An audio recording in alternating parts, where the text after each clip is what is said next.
دیکھو ایک زمانہ تھا سیاسی باتیں نہیں کرنی چاہیے, لیکن اب وہ دین کی جب تک میں مثال نہیں دوں گا تو جو میں شریعت ہی کا قاعدہ بتانا چاہ رہا ہوں سمجھ میں نہیں آئے گا. ایک زمانہ تھا کہ ایم کیو ایم بڑے عروج پر تھی. ایک عالم تھے, ان کا ایم کیو ایم میں ایک اسمبلی کے ممبر تھے, ان سے بڑی گہری دوستی, وہ ان سے بڑے جا کے بڑی اچھی طرح سے ملا کرتے تھے اور بڑی گہری دوستی.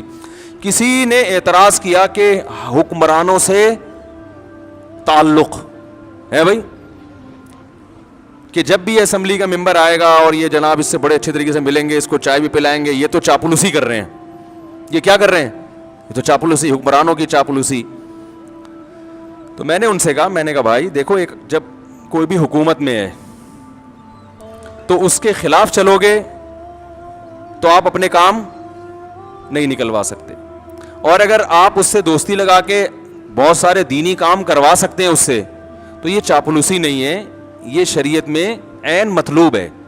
چاپلوسی حکمرانوں کی وہ حرام ہے جو اپنی ذات کے لیے ہو, قوم کے لیے ہے, ملک و ملت کے لیے, تو یہ چاپلوسی نہیں ہے, یہ تو اخلاق ہے. اور شریعت نے ہمیں حکمرانوں کے احترام کا حکم دیا ہے, ان کو ذلیل کرنے کا حکم نہیں دیا. اس لیے کہ قومی اتحاد جو ہے نا, اتحاد وہ جب ہی ہوتا ہے کہ جب سب ایک امیر پر متفق ہوں, تب ملک پاورفل بنتا ہے, تب اس وقت طاقتور بنتا ہے ملک.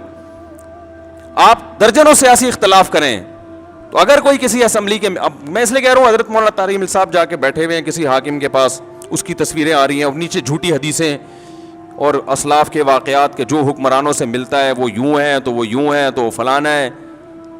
بھائی جو اپنی ذات کے لیے ملے, اپنی ذات کو پروموٹ کرنے کے لیے, اور جس کے پیچھے مقصد ہو, جس کے پیچھے ایک قوم کی خدمت ہو, تو اس کے لیے بالکل جائز ہے. اور یہی کام جب آپ کرتے ہیں تو وہ حلال ہوتا ہے, دوسرا کرے تو وہ کیا ہو گیا, وہ ناجائز ہو گیا. اب کوئی اصول ہی نہیں ہے, کوئی ضابطہ ہی نہیں ہے کسی بھی چیز کا. تو خلاصہ یہ نکلا کہ تھوڑا سا ظرف کو بڑا رکھیں, اختلاف رائے کا تحمل کریں کہ اس کی یہ رائے ہے, ہماری